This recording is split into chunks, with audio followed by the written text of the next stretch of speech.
Mulai ke pemuritan level 2 pelajaran 12, yaitu tipe kasih Allah.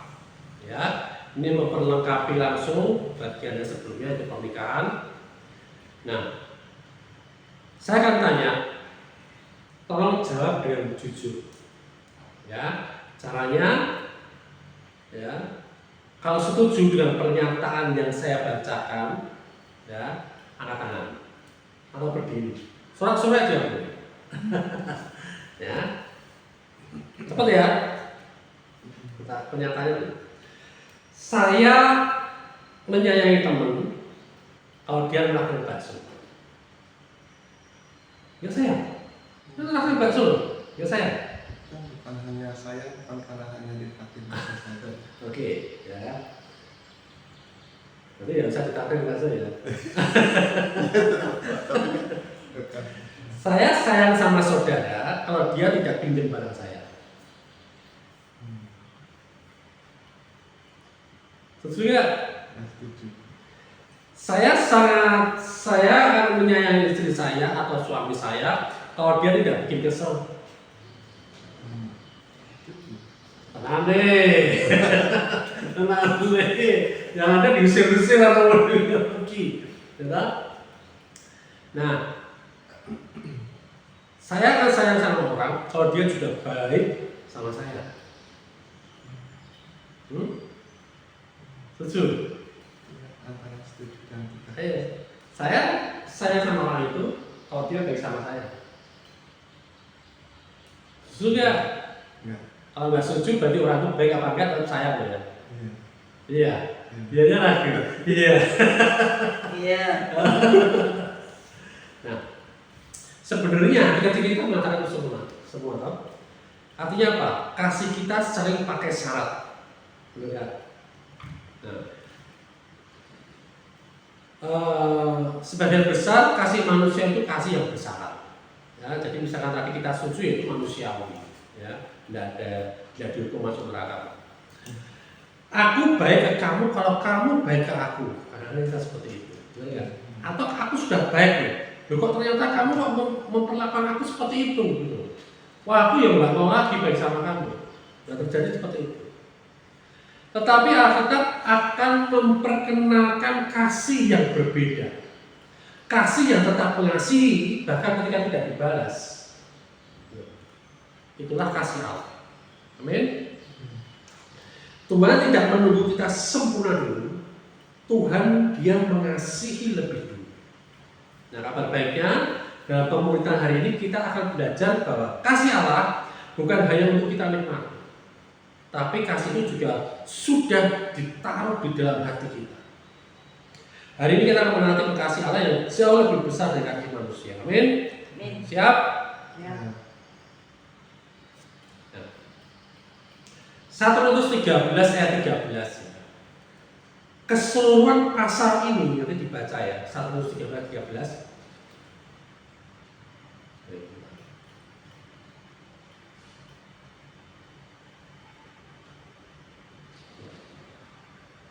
Kasih ya. 1 Korintus 13 ya bacanya.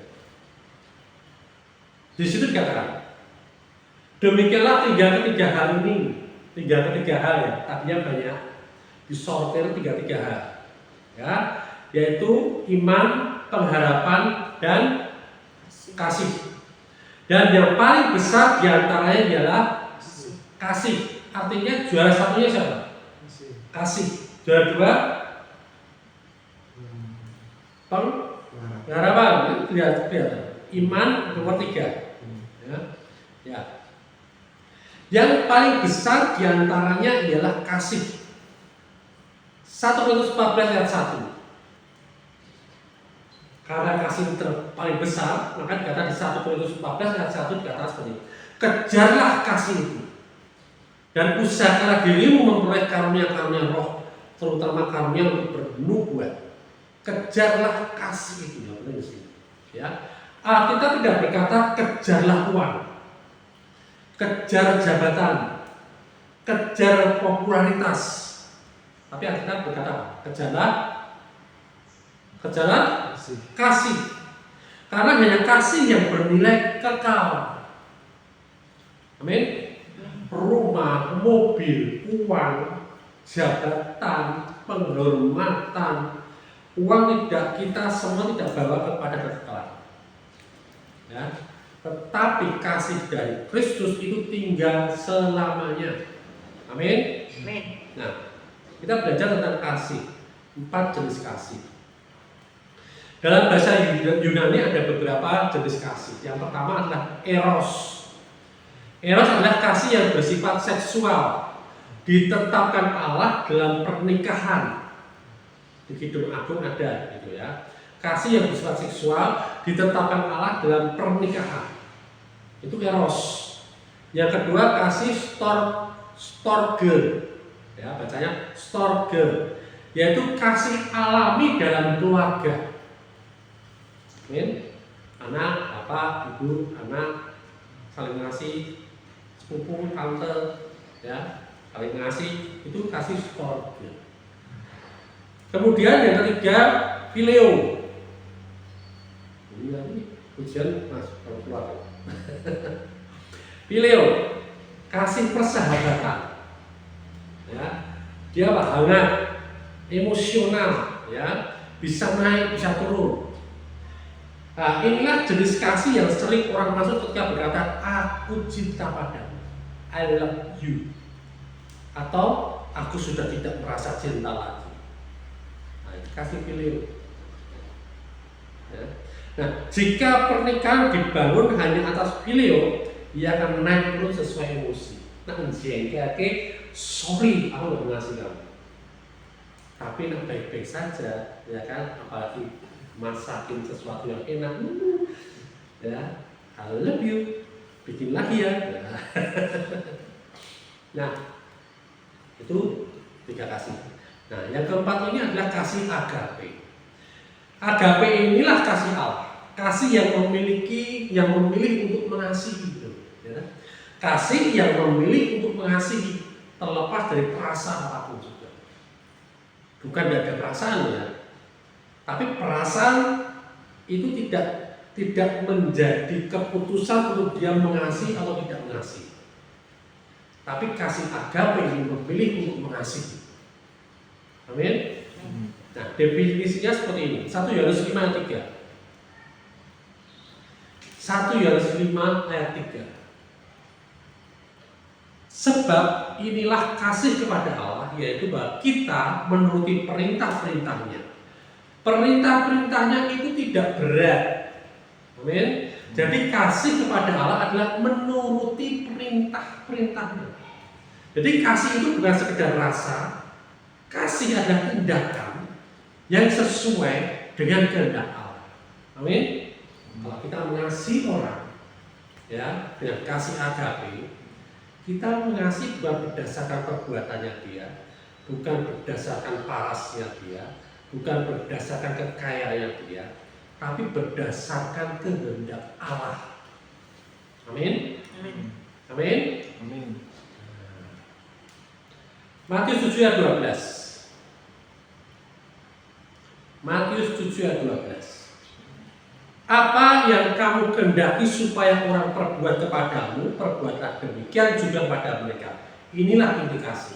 Lakukan lebih dulu kebaikan, walau tidak merasa apapun. Amin. Ya. Kasih agape sering bertentangan dengan daging kita. Bukan kadang-kadang bertentangan, sering bertentangan. Ya. Kita cenderung berkata dia duluan yang salah. Tunggu dia berubah baru mengasihi, ya kan? Dan ini sering seperti itu. Tapi kasih berkata, aku akan memilih berbuat baik. Aku tetap memilih mengasihi dia karena ini perintah Allah. Amin. Amin. Itu kasih agape. Tidak apa? Mengasihi sambil jangan tak terima, tapi aku tetap mengasihi dia. Bisa apa-apa, ya tidak apa-apa. Tetap mengasihi. Dia nggak layak aku kasih, aku nggak layak, sebenarnya udah mau tak tinggal. Tapi karena ini kehendak Allah, aku tetap mengasihi dia. Amin. Ya. Oke. Galatia 5:22. Ya, katakan Buah roh ialah kasih. Jadi kasih agape bukan hasil usaha manusia. Ia lahir dari Roh Kudus, lahir dari Allah sendiri. Allah adalah sumber kasih ini. Amin. Nah, kalau kita terpaut terus dengan pokok anggur, terpaut terus, nempel terus dengan Allah dan firman-Nya, buah roh kasih ini akan terus mengalir dalam kehidupan kita. Amin. Nah, kasih dalam tindakan, kasih itu adalah kesaksian nyata. Dalam kesaksian yang dibagikan, kasih dimulai dari keputusan yang sederhana. Yaitu apa? Melihat orang yang berbeda latar belakang, memilih berbuat baik, memberi tanpa syarat, melayani tanpa menuntut balasan. Amin. Kasih ya dalam tindakan itu menjadi kesaksian, ya, melihat orang yang berbeda latar belakang tetap mengasihi.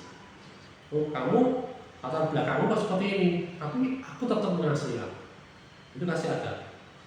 Latar belakangnya kayaknya semua orang menolak, tapi aku memilih tetap mengasihi. Mari masuk, bisa ada tempat. Terus kasih yang memilih berbuat baik, daripada aku membalas kejahatannya, membalas perlakuannya, aku tetap memilih berbuat baik kepada dia. Amin. Kemudian memberi tanpa syarat. Aku mau memberi dia, kalau dia mau atau dia menerima, kalau nggak menerima ya aku nggak mau beri. Terima nggak terima, dihargai ya dihargai, tetap memberi. Amin. Melayani tanpa menuntut balasan. Ya udah melayani itu aja. Karena apa? Karena kita sudah terlebih dahulu dilayani oleh Tuhan Yesus. Jangan menuntut balasan, ya kan? Apalagi dibalas tidak sesuai dengan apa yang kita sudah membalas baik, kita sudah melayani dengan baik, tapi dia malah jahat pada kita. Ya, kita tetap mengasihi dia. Sederhana toh? Gampang.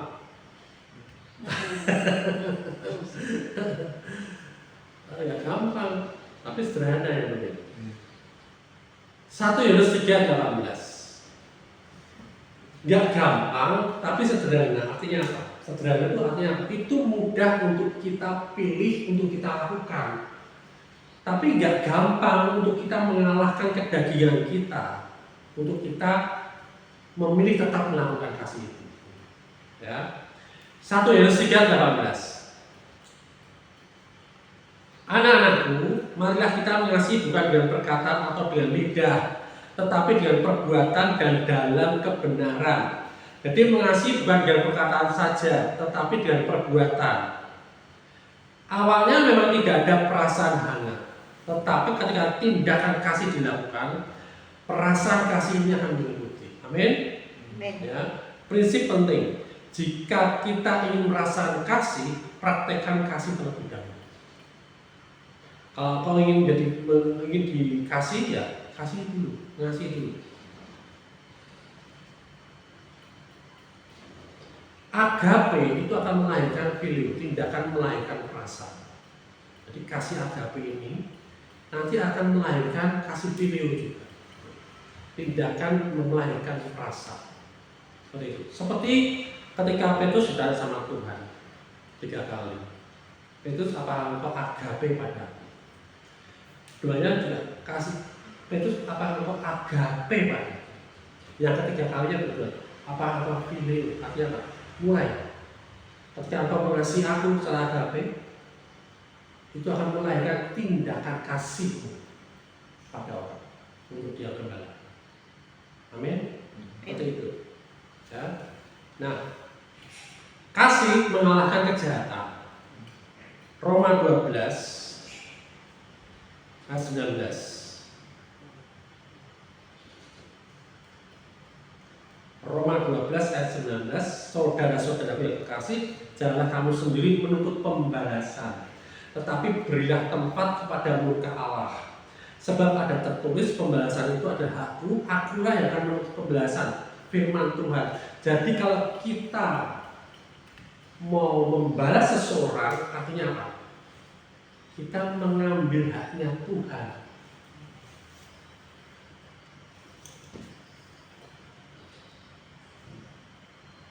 Ayat 20. Tetapi jika setelah lapar, bila dia makan, jika haus, beri dia minum.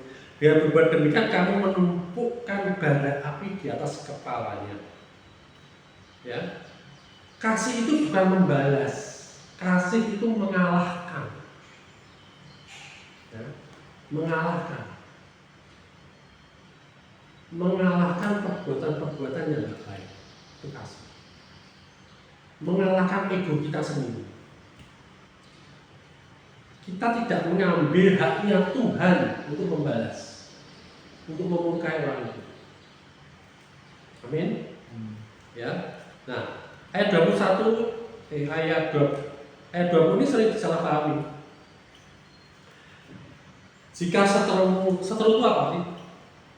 Musuh. Jika musuh lapar, beri dia makan. Jika musuh haus, beri dia minum. Wah, kalau kita kasih makan, kita kasih minum, dia keluar lagi, dia bisa membantai aku lagi. Benar nggak? Pikiran kita kan seperti itu. Padahal enggak.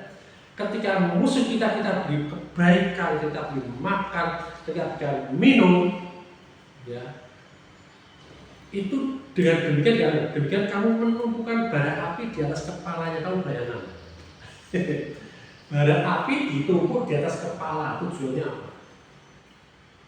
Tujuannya apa? Supaya dia kesakitan. Apa? Mungkin putih kabeh. Tidak seperti itu ya. Artinya menemukan bara api dia menjadi sadar, pikirannya terbuka oleh karena kebaikan kita. Amin. Ya, itu sama aja. Ayat 21 ya. Janganlah kamu kalahkan terhadap kejahatan. Janganlah kamu kalah terhadap kejahatan. Kalau dia berbuat jahat, jangan kamu kalah. Tetapi kalahkanlah kejahatan itu. Jadi kita dikasih tahu cara mengalahkan kejahatan itu dengan apa? Kebaikan. Amin. Amin. Amin ini kalau pedes. Terus Roma 13 ayat 9 sampai 10. Kasih adalah pedoman hukum. Roma 13 ayat 9 sampai 10.